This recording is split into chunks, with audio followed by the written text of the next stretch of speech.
नमस्कार. आज आपण एका वेगळ्या विषयावर बोलणार आहोत. विषय असणार आहे इंदोरीकर महाराजांच्या विषयी. तुम्हाला असं वाटत असेल इंदोरीकर महाराजांच्या मुलीचा आता साखरपुडा झाला त्याच्याविषयीच आता या बोलणार आहेत.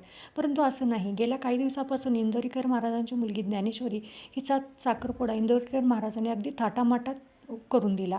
त्याच्यासाठी त्यांना खूप ट्रोल देखील करण्यात आलं. परंतु या सगळ्या ट्रोलिंगमुळे इंदोरीकर महाराज खूप वैतागले आणि आता आपण कीर्तन बंद करणार असे त्यांनी लोकांना सांगितलं. परंतु तसं नाही तसं काही करताना न दिसता इंदोरीकर महाराजांनी नाशिक येथे कीर्तन करत असताना लोकांना त्यांना एक असणाऱ्या आजाराची कल्पना दिली. हा आजार असताना देखील मी लोकांचं मनोरंजन करतो किंवा त्यांना अध्यात्माचा मार्ग दाखवतो, त्यांना आयुष्यात कसं वागावं, देवाचं अध्यात्म कसं करावं हे सांगतो, तरी देखील लोक माझ्या खाजगी आयुष्यात डोकावून बघतात, असं इंदोरीकर महाराजांनी सांगितले. तर इंदोरीकर महाराजांना कोणता आजार आहे याचा आपण चर्चा करूया. इंदोरीकर महाराजांना असा कोणता आजार आहे किंवा असा कोणता त्रास आहे जो इंदोरकर महाराजांना ज्याबद्दल इंदोरकर महाराजांनी कीर्तनामध्ये कधीच बोलले नाही. आता ते लोकांना याच्याबद्दल बोलले आहेत. परंतु एका कीर्तनामध्ये त्यांनी असे स्पष्ट केले की त्यांना कशाचा तरी त्रास आहे आणि ते कोणत्या आजाराशी लढा देत आहेत याबद्दल आजच या व्हिडिओमध्ये आपण बोलणार आहोत. तर हा व्हिडिओ तुम्ही शेवटपर्यंत नक्की बघा, कारण इंदोरीकर महाराज म्हणजे एक प्रसिद्ध कीर्तनकार आहेत. 4 नोव्हेंबर 2025 रोजी इंदोरीकर महाराजांची कन्या ज्ञानेश्वरी हिचा साखरपुडा समारंभ पार पडला होता. संगमनेर येथे वसंत लॉन्समध्ये तिचा साहिल चिलाप यांच्याशी साखरपुडा झाला होता. महाराजांनी साखरपुड्याचे आयोजन अगदी साजेशाही थाटात केले होते. भव्य असा लॉन्स, नवरीच्या एंट्रीसाठी गाड्यांचा भला मोठा तोफा, खाण्यासाठी वेगवेगळे मेनू, राजकीय मंडळींना आमंत्रण दिले होते. अगदी राजेशाहीप्रमाणे त्यांनी या साखरपुडा सोहळ्याचं नियोजन केलेले होते. त्यामुळे कुठेतरी इंदोरीकर महाराज यांच्यावरती टीका करण्यात आली होती, कारण ते त्यांच्या कीर्तनाच्या माध्यमातून लोकांना संदेश द्यायचे की साधी लग्न केली तरीसुद्धा मुलं होतात आणि त्यांनी केलेला हा लाखोंचा खर्च लोकांना कसा काय आवडणार. त्यामुळे लोकांनी सोशल मीडियाच्या माध्यमातून महाराजांच्यावरती खूप ट्रोलिंग केलं, खूप टीका टिप्पणी केली. यावर काही महाराज लोकांनी स्पष्टीकरण दिलं होतं की महाराजांनी फक्त त्यांच्या मुलीची हौस पूर्ण केली. वडील म्हणून एक बापाचं कर्तव्य निभावलं म्हणून त्यांनी हा साखरपुडा समारंभ मोठा केला. तसंच इंदोरीकर महाराज यांनी स्वतःसुद्धा यावर स्पष्टीकरण दिलं होतं की मी फक्त जी लोकं गरीब आहेत त्यांची ऐपत नाही, त्यांनीच लग्न साधी सरळ करावीत असा मी गरिबांसाठी संदेश दिला होता. अशा पद्धतीने इंदोरीकर महाराजांनी देखील स्पष्टीकरण दिलं होतं. पण तरी देखील लोकांनी या प्रकरणाला खूप मोठ्या उचलून धरलं होतं आणि खूप वेगवेगळ्या पद्धतीने त्यांनी एवढंच नाही तर त्यांच्या मुलीच्या अंगावरच्या कपड्यांवरनं सुद्धा ट्रोल केलं होतं. यानंतर काही दिवसांनी इंदोरीकर महाराज भडकले आणि त्यांनी त्यांची मतं मांडली होती. ते बोलले होते की राजकीय मंडळी एवढा पैसा उधळतात, त्यांना तुम्ही काहीच कसं बोलत नाही, त्यांना बोलायला जात नाही. मग मी पैसा खर्च केला तर तुमचं काय गेलं? मी फक्त साखरपुडाच मोठा केला नाही, तर मी पूरग्रस्तांसाठी 1,00,000 रुपये निधी देखील जाहीर केला. तसं अनाथ मुलं सांभाळून गोशाळा चालवणं हा सगळ्या गोष्टी मी करतो. ते तुम्हाला का दिसत नाही? का फक्त मी थोडेफार पैसे माझ्या मुलीसाठी खर्च केले तेच तुम्हाला दिसले? यापुढे अजून ते भडकून बोलले की साखरपुडा तर मी छोटासा केला आहे, तर लग्न पाहून देखील मी मोठं करेल, अगदी लाखोंचा कोटीचा खर्च करून करेल. तुम्हाला जे करायचं आहे ते करा, असं सुद्धा ते बोलले होते.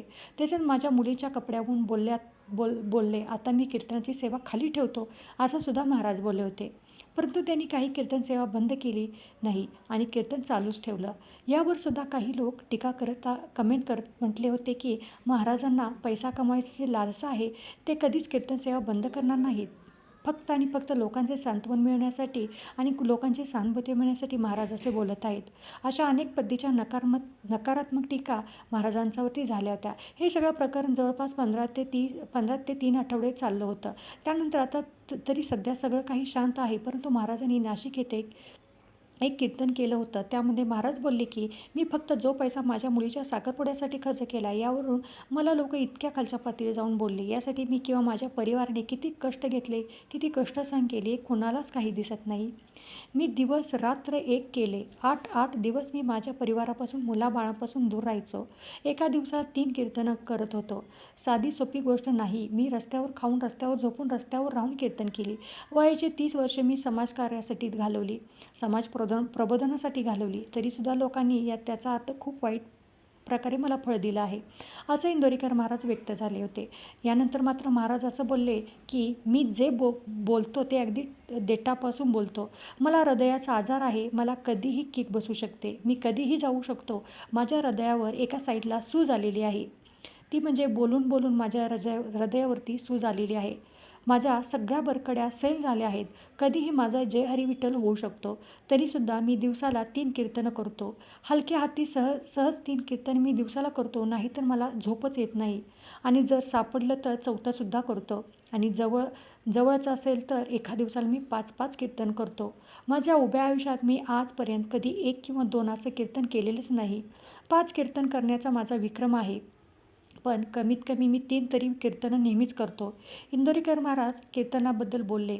म्हणजे महाराजांचं म्हणणं होतं की माईकवर बोलून बोलून माझ्या छातीच्या सगळ्या नसा सुजून गेल्या आहेत. बोलून बोलून सूज आलेली आहे. मला हृदयाचा त्रास आहे. कधीही मला काहीही होऊ शकतं, असं इंदोरीकर महाराज कीर्तनाच्या माध्यमातून लोकांना बोलले. त्यांच्या या कीर्तनाच्या व्हिडिओखालीसुद्धा अनेक लोकांनी त्यांना कमेंट्स केल्या होत्या. महाराजांना जर एवढाच त्रास आहे तर महाराज तरी कीर्तन करून का सोडत नाहीत? पैशाचा हव्यास आहे त्यांना, त्यामुळे महाराज हे कीर्तन करतायत. महाराजांना तसे काही जणांना असे देखील कमेंट केले की लोकांना सांत्वन मिळण्यासाठी, लोकांची सहानुभूती मिळण्यासाठी, लोकांना वेड्यात करण्यासाठी महाराज असं बोलत आहेत. आता महाराजांना खरंच हृदयाचा त्रास आहे का, की फक्त महाराज मुद्दाम लोकांना करमणूक म्हणून बोलले, हे महाराजच महाराजांनाच माहिती.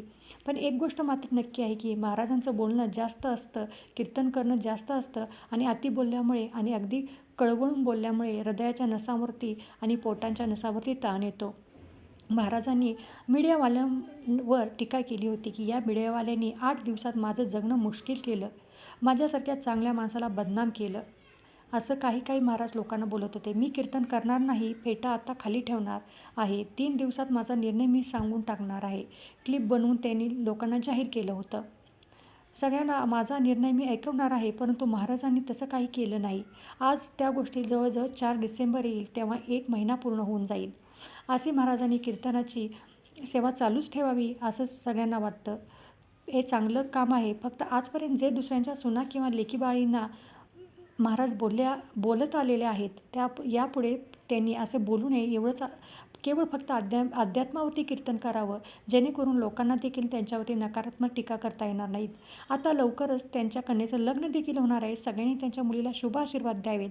आणि महाराजांनी सगळ्यांना विनंती आहे की महाराज एक कीर्तनामध्ये भडकून असं सुद्धा बोलले होते की त्यांना ज्यांनी मला त्रास दिलेला आहे त्यामध्ये काही महाराज लोक देखील आहेत, किंवा ज्यावेळेस त्यांच्या मुलीचा साखरपुड्यात चर्चा रंगल्या त्यावेळेस अनेक महाराज लोकांनी किंवा राजकीय मंडळींनी सुद्धा त्यांच्यावर अत्यंत वाईट पद्धतीने टीका केल्या. सगळ्यांना महाराजांनी उत्तर दिलेलं आहे की ज्यांनी मला त्रास दिलेला आहे त्यांना भोगावंच लागेल, याच्या कर्माची फळं त्यांना भोगावीच लागतील. माझ्यासारख्या निरपराध माणसावर चुकीच्या पद्धतीने त्यांनी आरोप केले आहेत. ईश्वर त्यांना चुकीची शिक्षा नक्कीच देईल, असे देखील इंदोरीकर महाराज बोलले आहेत.